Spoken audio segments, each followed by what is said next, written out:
Bienvenue dans le podcast La Toile.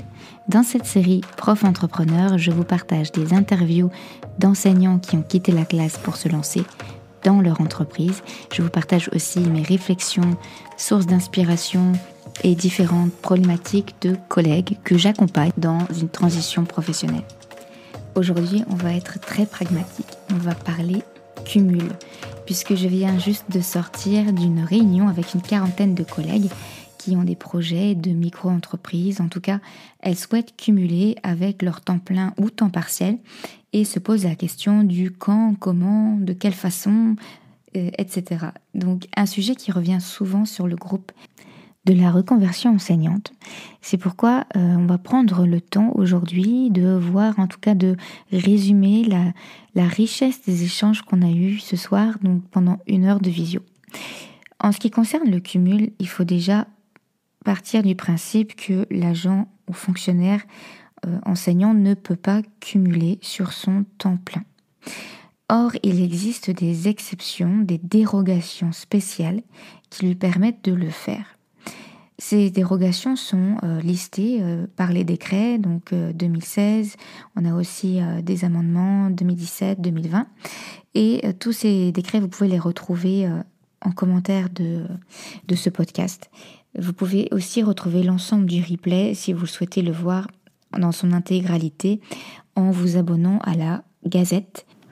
Alors, quelles sont les démarches pour cumuler une activité ? La première chose à faire, d'après le blog de Julien Delmas, c'est de consulter la circulaire de cumul de son académie. En effet, la circulaire peut avoir quelques variations d'une académie à l'autre, notamment en ce qui concerne les dates, la procédure, à qui l'adresser, etc. En fonction de cette circulaire, on va compléter le document de demande de cumul. Et on va choisir le statut avec lequel on va exercer notre activité. Les statuts possibles sont être salarié du public, par exemple si on exerce pour un autre établissement public, salarié d'une entreprise privée, d'un particulier, ou avoir une micro-entreprise. Dans tous les cas, si vous êtes en désaccord ou vous avez des doutes avec le rectorat, vous pouvez demander un avis au collège de déontologie de l'éducation nationale. Il faut bien sûr préciser toutes les informations concernant l'activité envisagée et le collège de déontologie émettra un avis sur les conditions du cumul.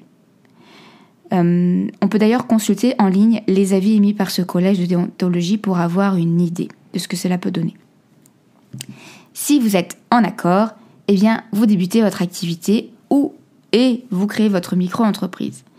Dans le cas d'une micro-entreprise, on déclare et on paye nos charges à l'URSSAF chaque mois avec la déclaration des impôts annuels en plus pour cette seconde activité.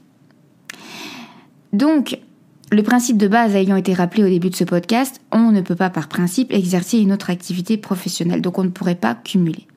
Mais il y a 2 cas de figure. Le premier cas de figure, c'est d'exercer une activité accessoire. Ça, c'est le décret 2017-105. Sur déclaration pour des activités qui s'exercent librement. Donc, dans ces activités accessoires, il y a 3 façons. Soit on déclare simplement que l'on exerce l'activité parce qu'elle est libre. Soit on demande l'autorisation parce qu'on va devoir ouvrir une micro-entreprise ou être salarié chez quelqu'un d'autre. Et puis, il y a évidemment les activités interdites parce qu'elles sont jugées portant atteinte au fonctionnement normal ou à l'indépendance ou à la neutralité du service. Donc ça, c'est pour les activités accessoires.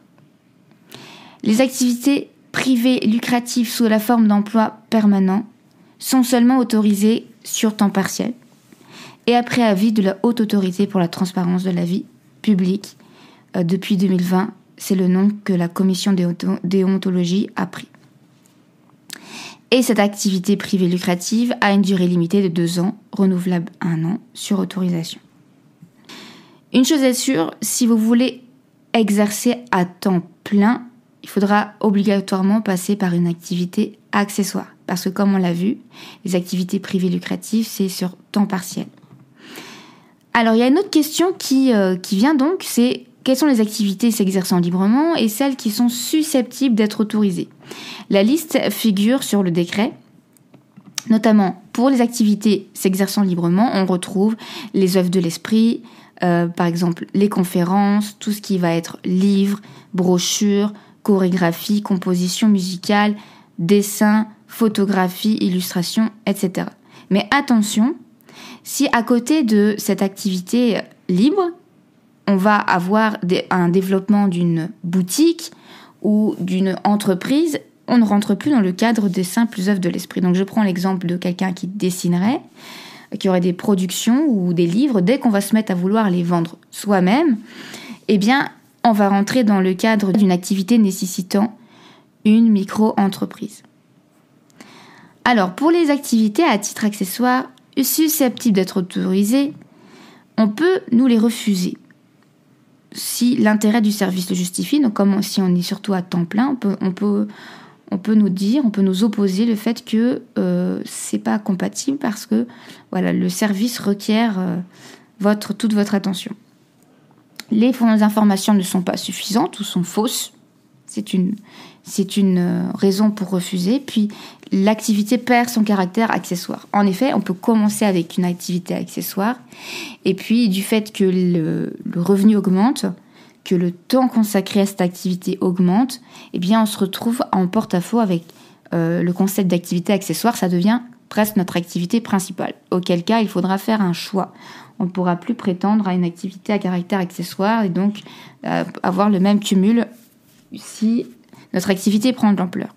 Mais enfin, dans ce cas-là, vous pouvez toujours envisager de passer à un autre statut, disponibilité, création d'entreprise, disponibilité pour création d'entreprise, disponibilité de droit pour certaines, ou bien rupture conventionnelle, ou voire démission.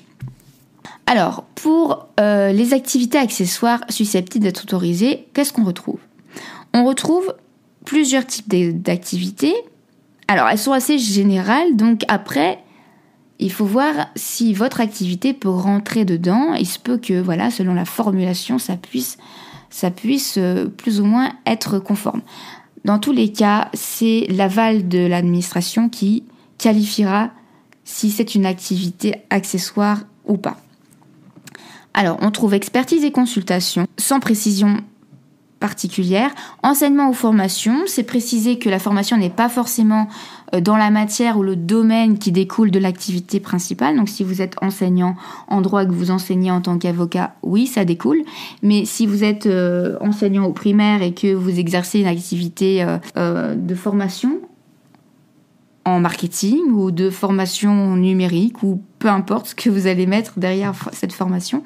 Donc, c'est possible de faire de la formation, même ne découlant pas de votre activité principale. Ensuite, on trouve tout ce qui est caractère sportif ou culturel, donc tout ce qui va être dans le domaine sportif, coaching sportif, etc. Les activités agricoles aussi rentrent dedans. Activités de conjoints collaborateurs au sein d'une entreprise artisanale, commerciale ou libérale. Aide à domicile. Donc, si vous aidez quelqu'un de votre famille, ascendant, descendant, conjoint, partenaire, eh bien, ça rentre aussi dedans avec un cumul, avec les allocations afférentes. Travaux de faible importance réalisés chez des particuliers, activités d'intérêt général auprès d'une personne publique ou d'une personne privée à but non lucratif, mission d'intérêt public de coopération internationale, service à la personne. Alors, dans service à la personne, on comprend garde d'enfants, assistance aux personnes âgées, aux personnes handicapées qui ont besoin d'une aide personnelle à leur domicile ou d'une aide à la mobilité dans l'environnement de proximité. Service aux personnes à leur domicile relatif aux tâches ménagères ou familiales. Donc là, c'est clairement à domicile. Et ça s'exerce en micro-entreprise. Vente de biens fabriqués personnellement par l'agent rentre aussi dans les activités accessoires. Mais attention, ici, il faudra aussi ouvrir sa micro-entreprise.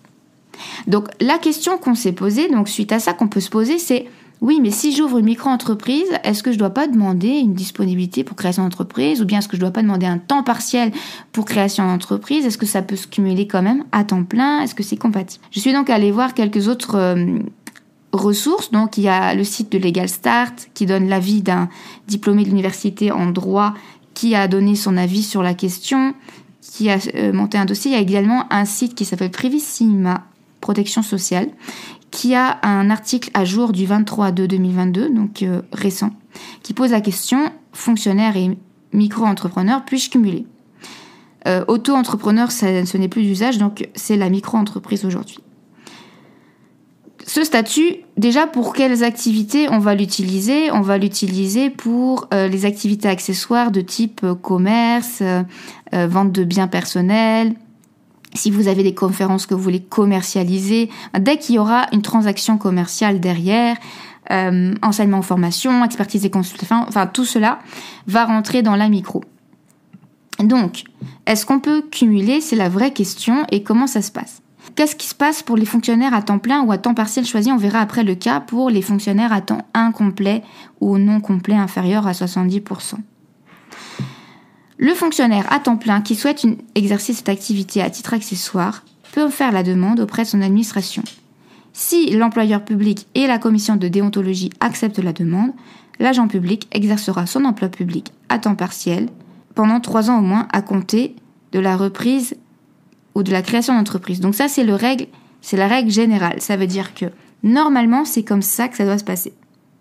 On a une micro, on doit demander un temps partiel pour création d'entreprise et on aura une durée maximale autorisée de 3 ans à partir de la reprise ou de la création.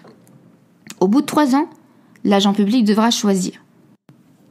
On revient à nos activités accessoires, y compris sous le régime micro-entrepreneur. Voici ce que dit le site, sans limitation dans le temps, avec l'autorisation de l'autorité hiérarchique, parce que c'est ce qu'on l'a vu tout à l'heure.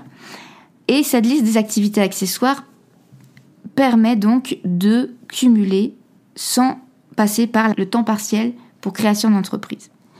Donc concrètement, imaginons qu'on veuille vendre une formation ou des cours, etc. Donc, ce qu'on peut faire, c'est donc créer sa micro-entreprise en demandant le cumul, à voir si vous créez juste avant ou juste après. Alors, dans le cumul, dans certains formulaires, on vous demande le numéro de SIRET, donc ça veut dire que vous devriez déjà avoir créé votre micro. Dans tous les cas, vous pouvez la créer et ne pas l'utiliser jusqu'à avoir l'accord. Donc, une fois que vous avez créé la micro et que vous avez fait votre demande de cumul, vous pouvez donc, avec l'accord de votre administration, démarrer votre activité de formateur, consultant, expertise, etc., cours, à titre accessoire. Et là, il n'y a pas de durée limitée, puisqu'on a vu qu'en activité accessoire, c'est possible de le faire de façon indéfinie tant que l'activité est accessoire. Si vous apercevez que votre activité peut devenir votre activité principale, alors il est peut-être là pertinent de se demander de passer à la table suivante, c'est-à-dire la demande de temps partiel pour création d'entreprise, même si votre entreprise est théoriquement créée, pour pouvoir lancer votre projet un peu plus, avec plus d'ampleur, avoir plus de temps et pouvoir dégager plus de revenus. Parce que dans les activités accessoires, vous avez un plafond. Vous allez vite atteindre un plafond de revenus. Donc c'est une possibilité, donc on va pouvoir évoluer comme ça. En commençant par une activité accessoire, on s'autorise à tester sur le côté sans forcément passer par un temps partiel, surtout si vous avez besoin de votre temps plein, financièrement parlant. Pour les fonctionnaires à temps incomplet ou non complet, il peut dans tous les cas exercer une activité indépendante, quelle que soit sa nature, sans limitation dans le temps. Donc là, on voit une différence déjà sur l'histoire du temps complet ou incomplet. Une autre question qui a été soulevée pendant la réunion avec les collègues, il s'agit de l'activité de VDI, vendeur indépendant. Donc quand vous vendez par exemple des produits d'une marque et que vous allez faire des réunions pour que les gens viennent voir vos produits ou que vous allez aller à domicile pour présenter vos produits de type Tupperware, eh bien, est-ce que dans ces cas-là, c'est autorisé en activité accessoire ? Il semble, d'après les sources que j'ai pu consulter, que non. Pour cette activité, l'administration semble exiger un temps partiel pour création d'entreprise qui peut être refusé. Une autre question abordée également était celle de pour un fonctionnaire ayant une RQTH, c'est-à-dire un fonctionnaire ayant une reconnaissance de handicap. Peut-il demander un cumul d'activités ? Généralement, les RQTH sont accompagnés aussi d'un temps incomplet. Dans tous les cas, certains collègues ont témoigné avoir pu accéder à ce cumul en mettant en avant que le télétravail était plus facile pour eux dans le cas de leur handicap. Donc, je pense que c'est au cas par cas. Dans tous les cas, vous pouvez toujours tenter votre chance du cumul en expliquant précisément votre situation et en quoi c'est un avantage dans votre cas. Voilà pour la question du RQTH, mais si vous avez d'autres compléments d'information, n'hésitez pas à me les faire parvenir. Il reste une dernière question qui a été soulevée par l'apparition d'une nouvelle ordonnance fin 2021, entrée en vigueur en mars 2022, c'est la question de la non-concurrence. Parce qu'est-ce que l'administration va-t-elle pouvoir s'opposer à un projet de micro-entreprise dans laquelle nous exercerons la même activité que notre activité principale en tant que fonctionnaire, à savoir l'enseignement de notre matière ou de tout domaine découlant de notre activité. Je vous encourage vivement à continuer d'observer, d'écouter, de lire ce qui se passe à ce propos-là pour être sûr que votre activité puisse se concrétiser, puisse être viable et vous protéger vis-à-vis de ce que vous allez pouvoir mettre en place dans votre micro-entreprise. Dans tous les cas, j'espère que cet épisode vous aura permis d'avoir quelques informations préalables pour vous lancer. Je vous encourage à télécharger le formulaire, la circulaire et le formulaire de cumul, si c'est possible, de votre académie pour voir exactement en quoi consiste la demande dans votre académie. Aussi, si vous avez une demande de temps partiel, vous devez être vigilant par rapport aux dates, parce que si vous faites un temps partiel pour création d'entreprise, on va vous demander à certaines dates de présenter cette demande. Et dans tous les cas, n'hésitez pas à aller consulter les différents points, les différentes ressources que je vous ai mises sous ce podcast. Et je vous dis, pour ma part, à une prochaine fois dans un autre épisode.